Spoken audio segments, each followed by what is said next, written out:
ওই দেখা যায় স্রোত বয়ে যায় একে আফেল ভেসে যায় আল্লাহর ওলি আবু সালে মুসা সেই আফেল খেয়ে নেয়।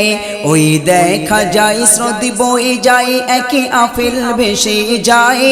আল্লাহর ওলি আবু সালে মুসা সেই আফেল খেয়ে নেয়।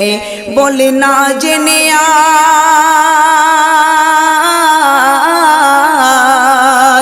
বলে না জেনে আজ ফল খেয়েছি কাহার বাগানে আল্লাহর ওলি আবু সালে মুসা যাই তাহার সন্ধানে। ওই দেখা যায় স্রোত বয়ে যায় একে আফেল ভেসে যায় আল্লাহর ওলি আবু সালে মুসা সেই আফেল খেয়ে নেয়। সারা সারা দিন চলতে থাকে নদীর পথ ধরে, দেখে একটি গাছের ডাল ঝুলে রয় নদীর উপরে। সারা সারা দিন চলতে থাকে নদীর পথ ধরে, দেখে একটি গাছের ডাল ঝুলে রয় নদীর উপরে। সেই গাছের মালিক আছে কোথায় খোঁজে তাহারে, সে চাইতে ক্ষমা গেল তখন সেই মালিকের দ্বারে। বলে বিনা হুকুমে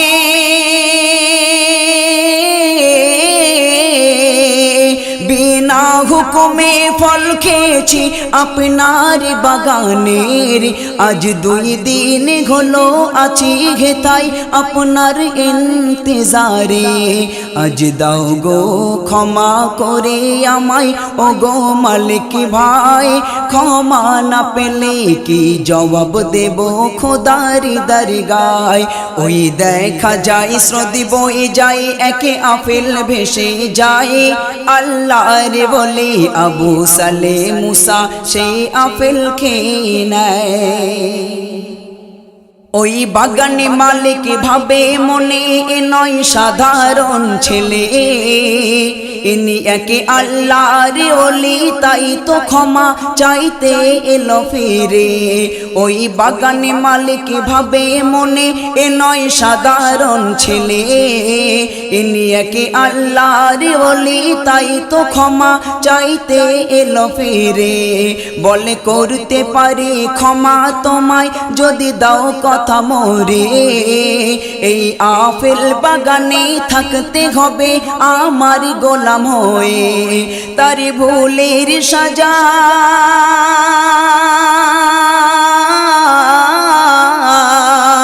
তার ভুলের সাজা মনে করে রাজি হয়ে যায়,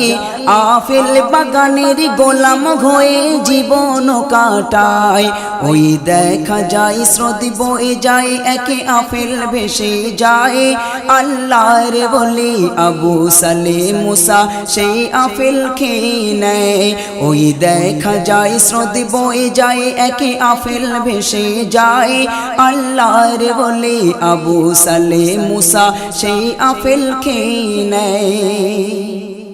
এভাবে গোলামি করতে করতে যখন 1 বছর পার হয়ে গেল, 1 বছর পরে সেই মালিকের কাছে গিয়ে বলল, হুজুর 1 বছর পার হয়ে গেছে গোলামি করতে করতে, এবার আমাকে ক্ষমা করে দিন। কিন্তু ওই বাগানের মালিক বললেন, ক্ষমা আমি করব কিন্তু এত শীঘ্র নয়, কারণ তুমি আমার বাগানের ফল খেয়েছো আমাকে না বলে, এর সাজা তো তোমাকে পেতেই হবে। তারপর কি ঘটল কবি লিখছে শুনুন। 3 বছর পরে আবার গেল মালিকের দ্বারে, বলে দাও গো ক্ষমা করে আমায় যাব ঘরে ফিরে। 3 বছর পরে আবার গেল মালিকের দ্বারে, বলে দাও গো ক্ষমা করে আমায় যাব ঘরে ফিরে। এবারে মালিক বলে ক্ষমা করে দেব তোমারে, আমার মেয়েকে তোমায় বাবা করতে হবে বিয়ে। সে মেয়ে কানা খোড়া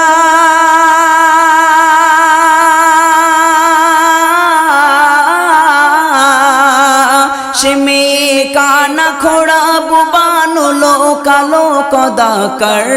যদি তাকে বিয়ে করো তুমি তোমায় দেব ক্ষমা করে ওই দেখা যায় স্রোত বয়ে যায় একে আফেল ভেসে যায় আল্লাহর ওলি আবু সালেহ মুসা সেই আফেল খেয়ে নেয় ওই দেখা যায় স্রোত বয়ে যায় একে আফেল ভেসে যায় আল্লাহর ওলি আবু সালেহ মুসা সেই আফেল খেয়ে নেয়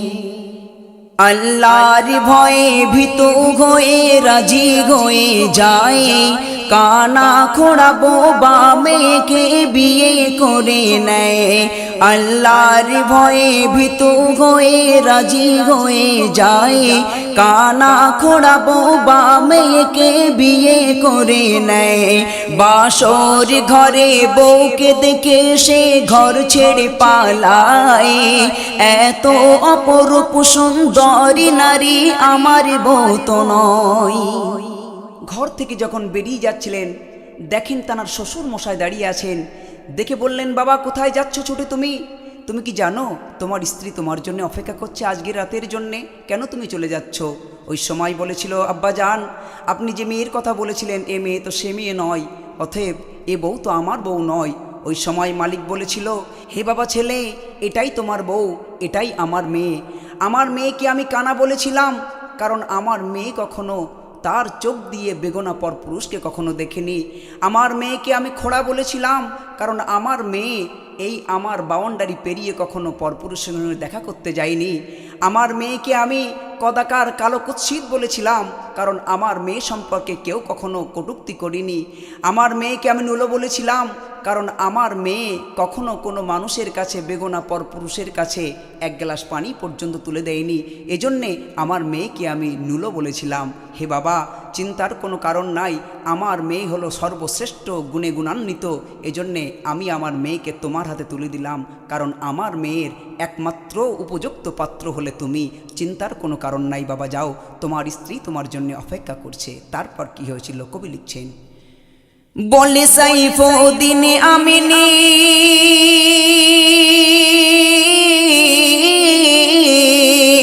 বলে সাইফুদ্দিন আমিনী ও মা জননী হও এমন রমণী তবেই তোমাদের গর্বে হবে আব্দুল কাদের জিলানী ওই দেখা যায় স্রোত বয়ে যায় একে আফেল ভেসে যায় আল্লাহর ওলি আবু সালেহ মুসা সেই আফেল খেয়ে নেয় ওই দেখা যায় স্রোত বয়ে যায় একে আফেল ভেসে যায়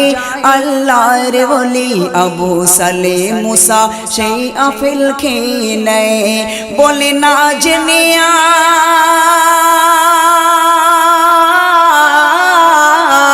আজ বলে না জেনে আজ ফল খেয়েছি কাঙার বাগানে আল্লাহর ওলি আবু সালেহ মুসা যাই তাহার সন্ধানে ওই দেখা যায় স্রোত বয়ে যায় একে আফেল ভেসে যায় আল্লাহর ওলি আবু সালেহ মুসা সেই আফেল খেয়ে নেয়।